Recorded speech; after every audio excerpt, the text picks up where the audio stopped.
nahaharap sa reklamong physical injuries at grave threats si Davao City 1st District Congressman Paolo Duterte. Nalabas ako sa amin, parang may sumusunod. Doon baka balikan ako. Ako si Cristone Sean Patria from Davao City.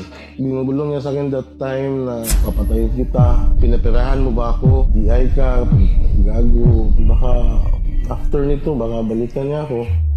May anak ko isa. Safety lang talaga ng pamilya ko eh. Sa takot, alam mo naman di ba yung almost sila, ilang decade na sila doon. Power talaga, pati bato talaga yung anuin mo eh. Every sampal or suntok may 1K. Last yun, mga 10 na sampal suntok. Then uwi na siya. Ay, yung mga tao doon, nakaduko na lang lahat. Pati mga waiter, bouncer, hari talaga. Di ba? Sabi ng iba, ganoon talaga daw siya malasing. Pagkaalam ko, mga 2 or 3 beses na siya nagwala doon.